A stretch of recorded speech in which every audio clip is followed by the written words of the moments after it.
Okay guys, another one about resale strategy wherein details na tayo in general. So gusto ko lang explain more in our project sa Makati City.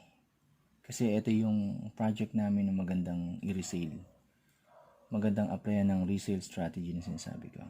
So, I want to take sample yung mga naging project na namin. Sample ng project namin is Avida Towers Aston. Ito isa sa bongga namin project sa Makati. So the next one is yung Avida Towers Makati Southpoint, yung pinakabago namin project. So, yung nilaunch yung Aston. So, as far as I know, rough estimate of 2.9 noong 2017. So, as of to date, the price of which is already 5.2.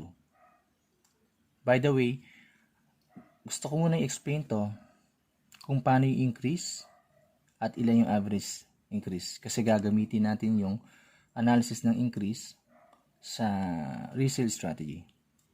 For the towers, Aston, located dun sa Hillpuyat, Makati City, Malugay. As of now, 5.2. Pansinin nyo, nag-increase siya ng 2.3 for 3 years. So, by percentage of increase, there is a 79%. So, an annual average of 26.4. Ang bilis ng increase, diba? Kasi, Makati nga kasi, ganun siya kabilis mag-appreciate yung value. From the 2.9, now by 5.2, and then, an annual of 26.4 average. Okay? For the Makati Southpoint, yung recent naming project, for the Tower 1, nilaunch yung Tower 1 last quarter of 2018 for an amount of roughly estimated 3.8. Kasi meron 3.6 to 3.8 yan. So, peg na natin sa pinakamataas na studio unit.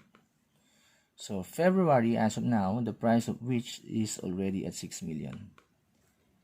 So, for 2 years and a half, there is a 2.2 million of increase, unrealized gain increase due to appreciation. Okay? So, total increase of which is 57.89, an annual average, kasi 2.5 years lang. So, 23.16. Itong figure na to ang gagamitin natin for an analysis kung paano nag-i-increase yung property sa Makati. Okay. Now, gusto kong explain lang itong newest tower ng Makati Southpoint na ilo-launch. Actually, naka-soft launch na siya, wala pa lang license to sell. So, nakaabang pa lang. Kaya tumatanggap kami ng mga mag-LOI, yung pipila, para makakuha ng unit nila. Okay? Okay, another one, gagamitin natin sample uli yung studio unit. 22.60, the smallest studio unit. Introductory price net of discount. So, ako kinuha yung 6.3. Pakita ko. Ito yung sample computation na ginawa ko. Medyo bawal pa siya pakita kasi sa public kasi it's under LOI stage. So, ruling, SLURB, bawal magpakita sa So, just for the purpose of explanation, papakita ko kung saan ko nakuha 6.3. This unit, studio unit, is worth 6.3 M. Okay? Diyan ko kinuha 6.3. Then, the term of which is without spot. Wala siyang spot payment. So, yung 15% nito, the 926,000 is payable in 60 months. Magmamanti ng 15,000. After 60 months, magbabangko. Mahal ba siya? Mahal siya. Yes, mahal siya. Pero, because it is in Makati, strategic location, reasonable na yung presyo niya. Pero, ang gagawin kasi natin dito, pag wala tayong capacity to acquire the property until the launch stage, hindi natin aakuhin siya. Hindi siya ganun kamahal kasi wala ka namang babayarang malaki. Ang babayaran mo, magre-reserve ko lang 20,000. The next month, magmamonthly ka ng 15,000. So, para kang nagbabayad ng kotse, di ba, for 5 years. Magbabayad ka ng kotse, 15,000 worth. Yung mga Mirage yan, yung mga ganun, di ba? Mirage G4, 15,000 worth. Yung mga Bios, medyo mahal na nga Bios yan eh. 18, something 17,000, 18, 19,000. City Honda, mas mahal. For the 15,000 worth of Mirage, magbabayad ka niya, hindi ganong kabigatan naman, to be honest. Pero mabigat naman sa iba. Pero kung iisipin mo, yung strategy na gagawin natin for this, kikita ka kasi ng malaki. Okay. Mahal yung presyo, yes, mahal, pero reasonable. Hindi naman natin akuhin, gagamitan natin ang resale strategy. Balik tayo doon. For the worth of 6.3M, nilagay ko siya dito. So, apply na natin ng ng appreciation amount. Appreciation strategy. So, this 6.3M will increase in a year an average of 2316. Saan ko kinuha ito? Dito. So, may amount of increase expected after a year is 1.4M. So, at the start of 2022, 6.3 plus 1.4 is 7.7M. Yan yung presyo niya on a 2022. So, medyo bababaan natin yung average increase para hindi naman gano'ng masyadong para medyo, alam mo yun, instead of applying 23 all throughout, kasi, meron kasing tinatawag na peak season ng ang isang property. Ibig sabihin, bumababa siya pag dumating na siya doon sa point na RFO na siya, wala nang gano'ng naghahanap kasi fully occupied na, something gano'n. So, medyo pababa yung way of average increase natin, okay? 7.7 increase by 20%, 1.5. On 2023, 9.3, net ko lang to. 15% increase expected, 1.3. 2024, 10M, expected 10%, 1.7. 2025, like for example, gumawa ko ng sample that at the end of 2025 or at the start of 2025, bebenta na natin yung unit. Nakapag-isip na tayo.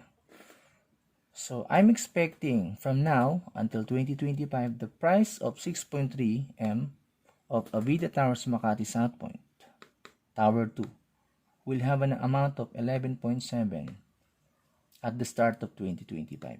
Start tayo kasi February, so February 2025. Meron pa sana increase ng 5% akong ina-expect. Pero we decided to resell the unit on 2025 at the start of on the first quarter. Okay, ito yung expect natin. Okay, go tayo dito. Bilisan na lang natin. Average market price on 2025 is 11.7. This one. Paano yung resale price? Usually kasi, ang resale price ay naglalaro yun sa naglalaro based on my 70% of nito. May something 60 o something pero based on may analysis, peg na lang natin at 70%. Para hindi naman masyado. Anong purpose niyan? Kasi ganito yan, yung logic niyan, bakit nire-resell natin at lower price? Because may mga investor like yung mga Chinese, etc., yung mga Pinoy na gustong kumuha ng unit, nakapag-decide sila late na. Diba ganun? Something ganun naman minsan Gusto nilang bumili, may pera na raw sila, eager na silang bumili, sa Makati na pili nila. Nung nagtanong sila sa Avida for the price of Southpoint, siyempre, ang nakalagay dun sa system, it's 11.7. So, magugulat sila. For the studio unit, 11 million, yes, it appreciate. Diba? Since ikaw, kumuha ka ng unit, pwede mong ibenta at 8.2M. Instead of the buyer, of the assumer, or the new buyer, or the Chinese investor or foreign investor getting unit directly from Avida worth 11.7, they are buying unit from you just worth 8.2M. So, ganun siya. Yung analysis, original cost mo nakuha is 6.3, di ba? Meron ka ng gain on resale initially amounting to 1.9M. Okay, yan yung initial gain mo pag may buyer na. So, paano yung binayaran mo? So, ganito, no? So, kung paano mo i-alok sa sa buyer o yung mag-a-assume ng unit. Yung monthly binayaran mo ng 15,442, ito siya. Yung kaninang monthly, no? 48 months. Bakit? 4 years mong binayaran. Diba? From 2021. So, estimated kong 4 na taon. So, 15,442, nagbabayad ka ng 4 na taon. Medyo mabigat. Parang kotse nga lang, may range board, diba? Equity paid, 741,000. Huwag kakalimutan reservation na binayad, 20,000. 761,000, yun ang galing talaga sa bulsa mo. Yung ibinayad mo talaga. Ngayon, pag i-resell mo yan, siyempre, ibabalik sa ito. Ibabalik mo yan. Dapat. Okay? So, paano natin i-analyze? Yung gain mo on resale of 1.9 plus yung nilabas mong pera for 4 years, itong dalawa, you have 2.7 M.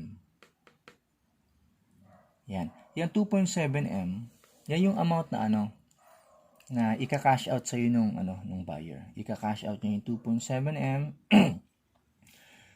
Tapos itong 185,000 yan? Ito yung amount na may natitira pang 1 year, 'di ba? Kasi 60 months to pay. 48 months na yung binayaran mo. May 1 year pang natitira. Ito yung 1 year. So, 15,442 times 12 months is equal to 185. Ia-assume din yan ni buyer. Of course, siya na yung magtutuloy. Yung balance for cash finance. For cash, pwede niya i-cash yan yung balance or ibabangko niya. Worth 5.3. Saan yan?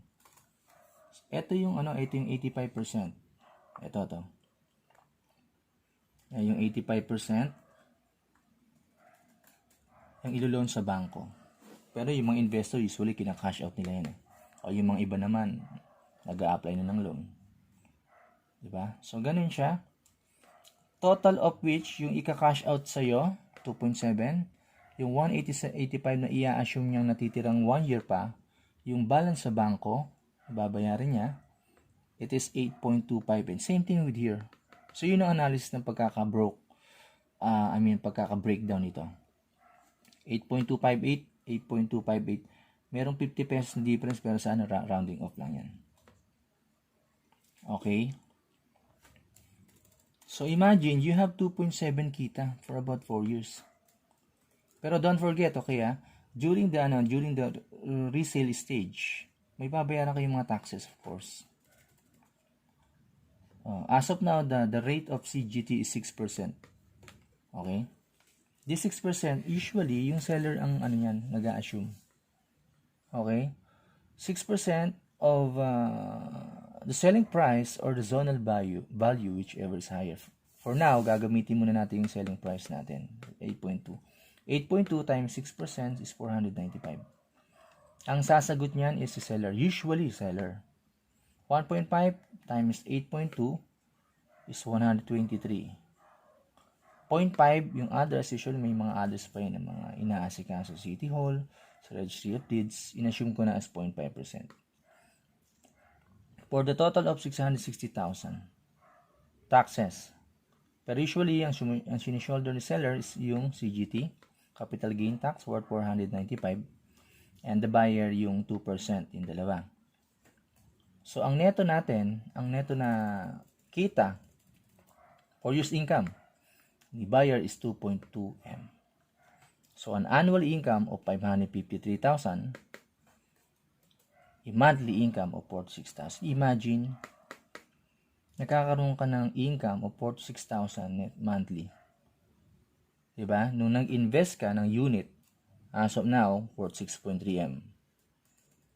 Ganun siya. Hindi ganun nakikita to ng mga ibang ng ibang bumibili ng mga unit. Kasi nga, ang purpose nila, usually, is to buy unit, then ipaparenta. You know guys, okay naman yung magpaparenta yan.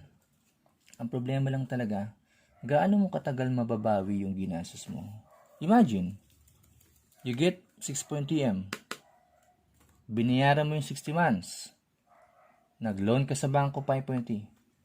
You know the 5.3 M for 15 to 20 years? Magkano yung monthly amortization mo nito?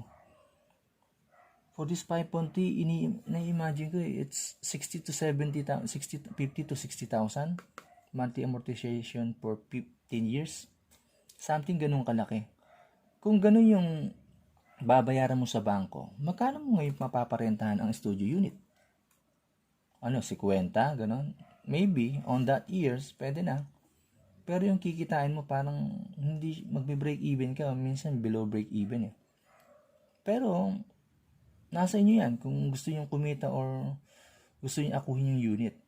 For me kasi na wala naman akong ganong kalaking pera o capacity to pay, or yung gustong kumita lang kaagad, yung lalaruin lang yung i-control lang yung unit, then eventually ibebenta, napaka-importante o napakaganda nitong strategy na ini-explain ko ngayon.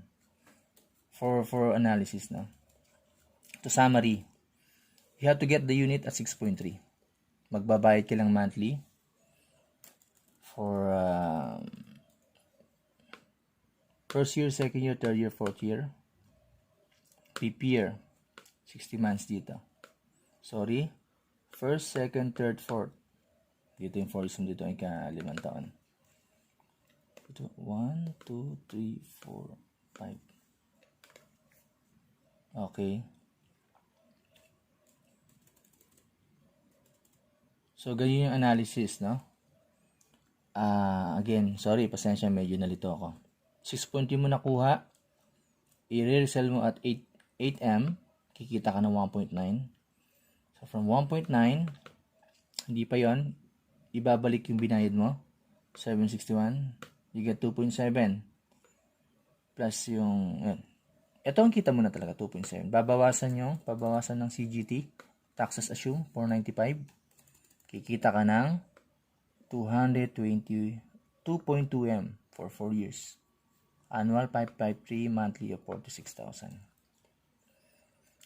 So, ang kita, summary, ang 2.7, magdedepende yan ngayon. Like for example, nagmamadali tayong ibenta. Kanyari, bebenta lang natin ng